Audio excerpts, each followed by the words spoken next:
Pay attention for a second. Have you noticed this?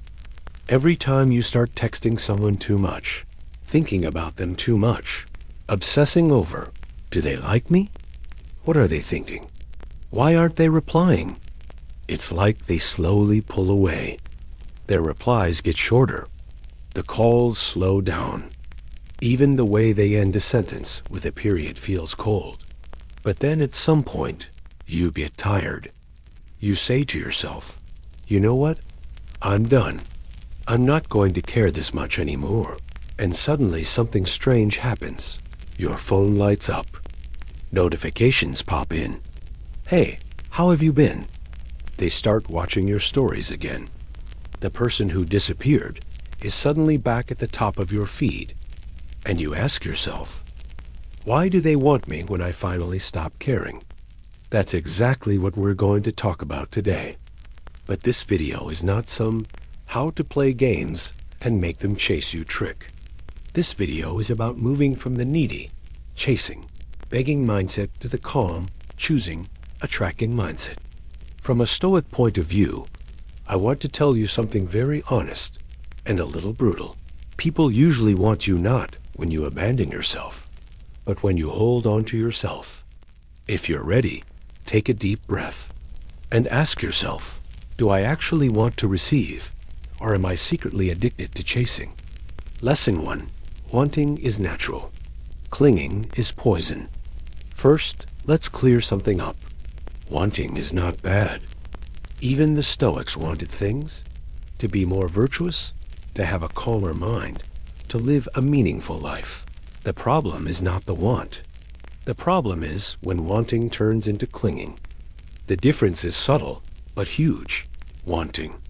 I'd love to have this person in my life. Clinging. If I don't have them, I can't live. Wanting is open, calm, grounded. Clinging is heavy, anxious, suffocating. Inside, when this is happening, you're thinking about them all the time. You're checking your phone obsessively. You're arguing with yourself. Should I text again? You talk about them to everyone. Your energy slowly becomes, I'm incomplete. If I can get this person, I'll finally be whole. What does the other person feel? They might not even have words for it, but they pick up on emotional heaviness, hidden expectations, invisible pressure. And the human mind has a simple survival rule. Move away from what feels heavy. Move toward what feels light. That's why the harder you cling, the more they pull away. Lesson 2. It's not about not caring. It's about not being dependent. There's a sentence all over the internet. Just stop caring and they'll come back. That can turn into something really toxic if you misunderstand it. The Stoic angle is not. Don't care about anyone. Be cold. Be emotionless. Quite the opposite. You're allowed to care, love, miss someone, want a connection. But there's a line. I want this person, but I'm not dependent on them. I want this job, but my identity is not glued to it. That line changes your entire energy. You start behaving from freedom, not fear. You don't pause your whole life waiting for a text. You don't bend your values to be liked. You don't sell yourself just to not be alone. When you do that, something shifts in their mind. This person is complete on their own. I'm not their only source of happiness, and that raises both their respect for you and their attraction to you. Lesson 3. Why do they want you when you let go? The psychology. Now let's actually break down the famous question. Why do they suddenly want me when I stop caring so much? There are a few core mechanisms at play. The scarcity effect. The human brain is simple in some ways. What's always available feels less valuable. What's rare feels more precious. When you're always the first to text, always the one apologizing, always the one fixing the vibe, always saying, I'm here if you need anything, their brain logs this in. This person isn't going anywhere. No matter what I do, they stay. When you finally get tired, pull your energy back and focus on your life again. You text less. You no longer chase answers. You stop explaining yourself over and over. You're actually busy with your own growth. For the first time, their brain registers. Wait, I could actually lose this person. Scarcity kicks in. The possibility of loss increases the sense of value. The energy shift. At first, your energy was, please pick me. Please like me. Please don't leave. Then it starts turning into, I choose myself. I have my own path. You being in my life is great, but I exist with or without you. That energy creates a completely different feeling for the other person. Now they're dealing with someone who can stand on their own, has boundaries, values themselves, and almost everyone, on a subconscious level, respects that. The mirror effect. When you abandon yourself to cling to someone else, you send them a silent message. On my own, I'm not that valuable. I need you to feel like I matter. Naturally, they begin to see you the way you're showing yourself. But when you put your life back together, shift your focus, and hold yourself differently, a new message appears. I am valuable, with you or without you. And that changes the way they perceive you. From a Stoic angle, how you hold yourself is often how the world learns to hold you. Lesson 4. A story. The guy who always texted and the calm woman. Let's make this more concrete. Imagine a guy. His name is Alex. Alex meets someone. Let's call her Maya. At first, it's easy. Texts are fun and long. Calls are full of laughter. They see each other often. But at some point, an old fear wakes up inside Alex. What if I lose her? What does he start doing? Checks his phone 30 times a day. Watches last seen and online status. Overthinks every small delay. Overanalyzes every emoji. Then he slowly starts texting more than her, asking, did I do something wrong? Getting upset when she replies late, trying to explain himself constantly. What does Maya feel? The attention that once felt nice now feels like pressure. The text thread feels like a chore. She feels responsible for his emotions. What happens? Her replies get shorter. She takes longer to respond. She says, I'm busy more often. Now imagine Alex stumbles across a video like this one. He has a hard realization. I've stopped living my own life. I've put my entire emotional world in her hands. That's not healthy. So he starts to shift. He texts less. He stops explaining every feeling. He gets back into the gym. He works on his projects. He spends time with friends. He invests in himself again. What does Maya start to feel? He doesn't text like before. Did something change? Is he still as into me? That question creates pull. But again, this is important. This is not a story of Alex played games. Maya chased him. This is a story of Alex abandoned himself and chose to come back to himself. From a Stoic perspective, if you abandon yourself, people will treat you however they want. When you put yourself back together, they either rise to meet you or they naturally fall away. Lesson 5. Attention as currency. Stoic wealth. For the Stoics, your attention was your real wealth. Today we obsess over where our money goes, but rarely over where our attention goes. Imagine your attention as a daily budget of 100 units. If you spend 60 on, what are they thinking? 20 on, why haven't they texted? 10 on, stalking their socials. 10 on yourself. Who's really running your life? The Stoic principle is simple. Don't overinvest in what you can't control. Invest in what you can.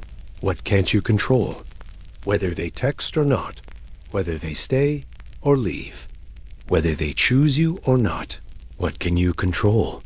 Where you put your attention, how you grow, the standards you set, who you become when you start putting your attention into your work, your health, your craft, your friendships, your inner peace. Your role in their mind changes too, because now you're silently saying, "You're not my only source of meaning and emotion," and people feel that. Lesson 6. Practical protocol. Stop begging, start receiving. Let's turn this into something you can actually do. Step 1. Brutal honesty journal. Take a piece of paper. Who or what am I currently obsessed with? How many times a day do I check my phone specifically because of them? How many of my thoughts circle around this person or situation? Where have I been abandoning myself lately? Sleep? Health? Work or studies? Friendships? Hobbies? When you see it in writing, it's harder to lie to yourself. Step 2. Attention diet. For 1 week, try this simple rule. Every time I catch myself looping on this person in my mind, I will redirect that energy into something that strengthens me. For example, think of them gives do 10 push-ups. Think of them gives read 5 pages. Think of them gives go for a 5 to 10 minute walk. It might sound silly, but here's what you're actually doing. I'm rewiring my brain so obsession leads to action, not paralysis. Your nervous system starts associating them with you becoming better, instead of you sinking deeper. Step 3. Boundary sentences. Write down 3 sentences and actually live by them. I don't have to reply instantly to everyone. I only engage when I have the energy and desire to. I will not stay in spaces where I feel disrespected just because I'm afraid to be alone. These are not about being rude. They're about self-respect. Step 4. Find your own axis. Ask yourself, who do I want to become? If my identity weren't just the person they don't like, then who am I? Then choose one tiny action that matches that answer. Want to be more creative? Spend 10 minutes making something. Want to be healthier? Go for a 15-minute walk. Want to be wiser? Read 5 pages of a good book. These may feel small, but they send a huge signal inside. I am not just someone waiting to be chosen. I am someone building a life. Lesson 7. The manipulation trap. Playing games versus raising your level. There's a big trap here. You might be thinking, okay, so I'll just stop texting, act like I don't care, and they'll chase me. That's still manipulation. You're not free. You're just changing tactics. The intention behind this teaching is, I'm pulling my energy back because it belongs to me. I'm not doing this to punish you. I'm doing this to respect myself. If you come back, great. If you don't, I still continue my path. Stoicism is not the art of controlling others. It's the art of governing yourself. If you turn these principles into a game to make them want you, your energy is still tied to them. Real change happens when you feel, I'm not doing this for them. I'm doing this for me. Lesson 8. Stoic Calm Manifest. Affirmations. Now, this part is like a short reset for your mind. If you can, close your eyes for a moment. Breathe slowly and repeat inside your head, I am not dependent on anyone's attention. When I choose myself, my value rises. My attention is not cheap. I don't give it to just anyone. I'm not stopping wanting. I'm stopping begging. I choose to be the one who decides, not the one who chases. I am not what I chase. I am who I become. Now say the core line. I'm not quitting wanting. I'm quitting abandoning myself. One more time.